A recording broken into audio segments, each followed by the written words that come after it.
France के राष्ट्रपति Emmanuel Macron ने एक ऐसा फैसला लिया है जिसने वेस्टर्न देशों की राजनीति में हलचल मचा दी है।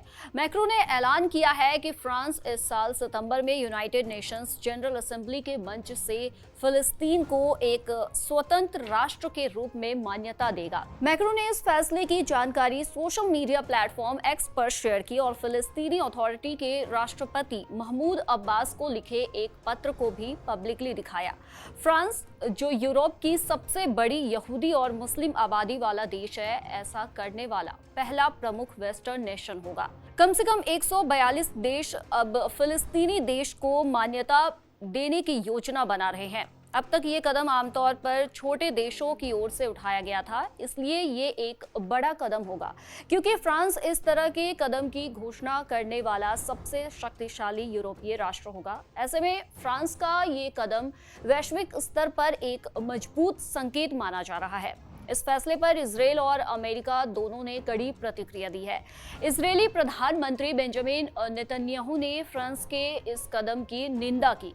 बोले, ये आतंकवाद को इनाम देने जैसा है। उन्होंने एक्स पर लिखा, फिलिस्तीन एक स्वतंत्र राष्ट्र के रूप में इजरायल के बगल में नहीं बल्कि इजरायल के स्थान पर बनना चाहता है। ये फैसला विनाश का रास्ता है, शांति का नहीं। इजरायली रक्षा मंत्री ने फ्रांस के इस फैसले को शर्मनाक और आतंकवाद के सामने समर्पण बताया। उन्होंने साफ कहा, इजरायल किसी भी ऐसी फिलिस्तीनी सत्ता को स्वीकार नहीं करेगा जो उसकी सुरक्षा के लिए खतरा बने।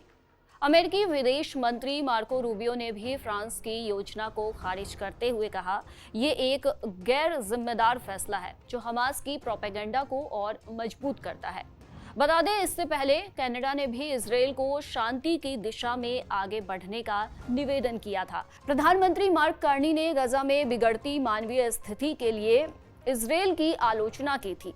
कार्नी ने सभी पक्षों से ईमानदारी से तत्काल युद्ध विराम की बातचीत करने की अपील की।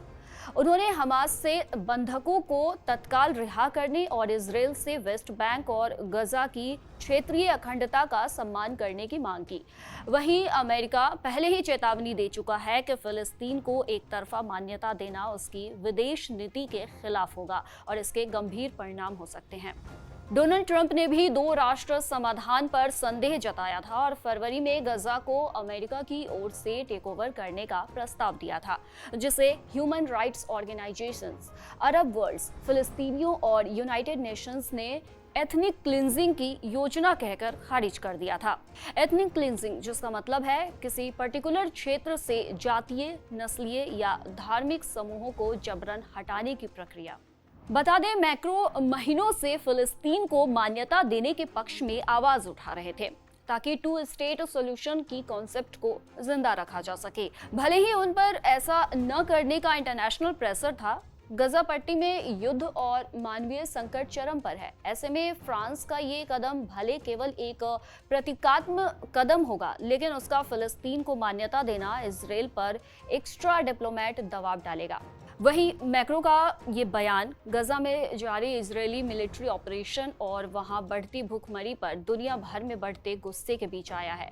अब ये तो साफ है कि इस निर्णय से ट्रंप प्रशासन नाराज होगा क्योंकि वो पूरी तरह से इजरायल के साथ खड़ा है और गजा में युद्ध को खत्म करने की अपनी कोशिशों को आगे बढ़ा रहा है। और एक अहम बात, फ्रांस में यूरोप की सबसे बड़ी मुस्लिम और यहूदी आबादी है। ऐसे में गजा कॉन्फ्लिक्ट फ्रांस के घरेलू हालात को भी प्रभावित कर रहा है।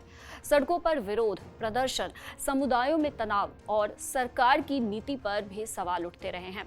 संभव है कि मैक्रो का ये फैसला सिर्फ एक कूटनीतिक संदेश नहीं बल्कि एक घरेलू संतुलन साधने की कोशिश भी है।